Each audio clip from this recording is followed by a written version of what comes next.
নমস্কার বন্ধুরা, কেমন আছেন সবাই? আশা করছি সবাই খুব ভালো আছেন, সুস্থ আছেন। তিতলি অ্যান্ড তিন্নি চ্যানেলে আপনাদের অনেক অনেক স্বাগত। আরও একটি নতুন ভিডিওতে সবাইকে স্বাগত জানিয়ে আজকের ভিডিওটি শুরু করছি।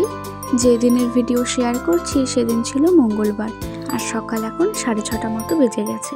আর তিতলি এদিকে রেডি হচ্ছে স্কুলের জন্যে। আজ তিতলির জন্মদিন, তাই ও স্কুলে কেক নিয়ে যাবে ঠিক করেছে। তো কালকে দোকান থেকে নিয়ে আসা হয়েছে কিছু কেক, সেগুলোই পিস করে কেটে দিলাম। আর এখানে আছে চকলেট। আর তিতলি এদিকে একদম রেডি হয়ে গেছে স্কুলে যাওয়ার জন্যে। এখন ঠাকুরকে প্রণাম করে নিচ্ছে, যেটা ও ডেইলি করে, কিন্তু আজকে একটু ভালো মতো করছে, কেননা আজকে ওর জন্মদিন। এরপর ওর দিদাকে প্রণাম করে স্কুলে যাওয়ার জন্য একদম রেডি। আর দেখতে দেখতে এদিকে তো স্কুলের বাসে চলে এসেছে। ডেইলি যদিও একাই যায়, আজ ওর দিদাই ওকে ছাড়তে যাচ্ছে। ওকে বাসে তুলে দিয়ে আমরা এখন ঘরে চলেও এসেছি, কিন্তু আজকে আর তিনি সকাল সকাল ওঠেনি, উঠেছিল পরে।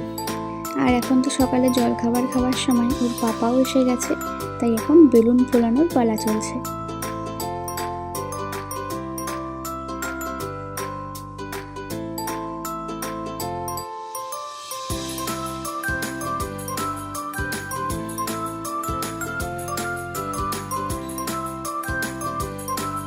একটু করে বেলুন ফোলানো হয়ে যাচ্ছে। আর বেলুন ফোলাতে আর কষ্ট করে ফু দিতে হয় না, এই যে পাম্পারটা রয়েছে এর সাহায্যে খুব সহজেই খুব তাড়াতাড়ি করে বেলুনগুলো ফুলিয়ে নেওয়া যায়। সকালে কিছুটা বেলুন ফুলিয়ে রাখা হলো, কেননা দুপুরে রান্নাতে গেলে আর এদিকে আসা হবে না।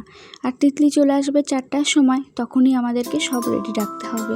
রান্না থেকে একদম ঘরের সাজগোজ সবই রেডি রাখতে হবে তখন।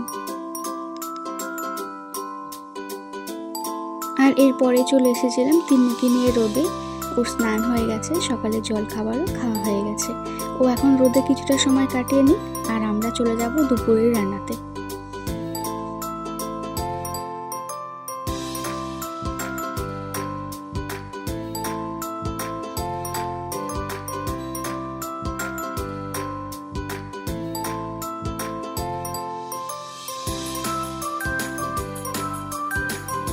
আর রান্নাঘরে এসে প্রথম কাজ ছিল পায়েসটা বানানো, তাই সবার প্রথমে পায়েসটাকে বানিয়ে নিলাম। বাড়িতে একটু গুড় ছিল, তাই ভাবলাম একটু গুড় দিয়ে পায়েসটা করব। এই গুড়টা কিনেছিলাম আগের বছর ডুয়ার্স মেলা থেকে, খুব সুন্দর গুড়, এখনও একদম আগের মতো ছিল, সেন্টও যেমন স্বাদও তেমন। আর পায়েসটা তো এদিকে রেডি হয়ে যাচ্ছে। যেহেতু এবারে জন্মদিন মঙ্গলবার পড়েছে, মানে নিরামিষের দিন, তাই এবার আর মাছ মাংস কিছুই হচ্ছে না। নিরামিষের মধ্যে যেগুলো পদ করা যায় সেগুলোই করার চেষ্টা করব।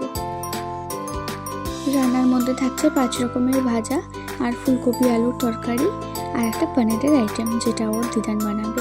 এই যে মশলাটা রেডি করে নেওয়া হচ্ছে, মশলার মধ্যে ছিল তিল, একটু আদা, টমেটো আর লঙ্কা। খুব সহজেই এই রান্নাটা করে নেওয়া যায়। রান্নাটা করতেও যেমন সহজ, খেতেও তেমন খুব সুস্বাদু।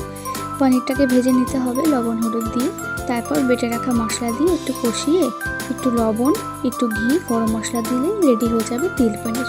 রান্নাটা করতে কিন্তু ভীষণ সহজ। আর এই যে দেখতে দেখতে চলে আসলো তিতলি, 4টা বেজে গেছে এখন।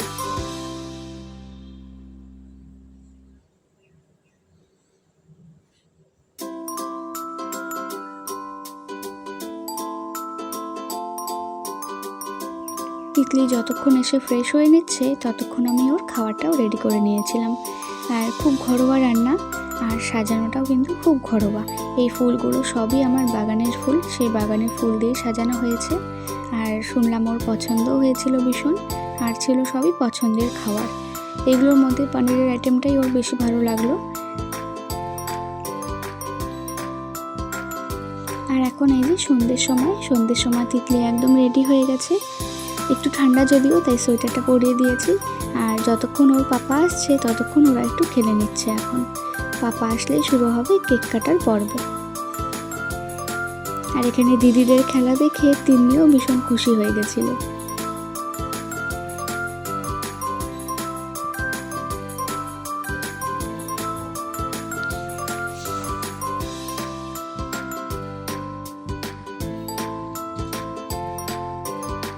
এরপরে দেখতে দেখতে পাপা চলে এসেছিল, তারপরে শুরু হয়ে গেছিল কেক কাটার পর্ব। কেক কাটার পর্ব, তারপরে চলছে আশীর্বাদ। প্রথমে পাপা, তারপর দিদন। এখন পাপার পর্ব চলছে আশীর্বাদে।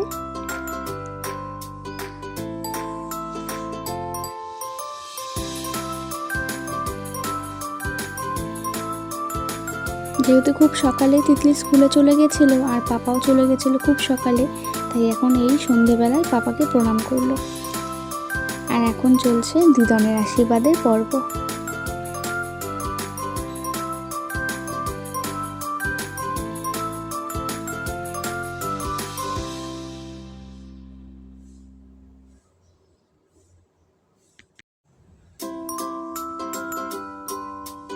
এই ছিল আমার ঘরোয়া জন্মদিনের আয়োজন। সব মিলিয়ে আজকের দিনটা খুব ভালোই কাটলো, বাচ্চারাও ভীষণ খুশি। আর সবাই আশীর্বাদ করুন তিতলি যেন খুব ভালো থাকে, সুস্থ থাকে। আজকের ভিডিওটি এ পর্যন্তই। ভিডিওটি যদি ভালো লেগে থাকে একটি লাইক, কমেন্ট, শেয়ার করবেন আর চ্যানেলটিকে সাবস্ক্রাইব করে পাশে থাকবেন। আর ভিডিওটি দেখার জন্য অসংখ্য ধন্যবাদ। আপনারা সবাই ভালো থাকবেন, সুস্থ থাকবেন। আবারও দেখা হবে পরের ভিডিওতে।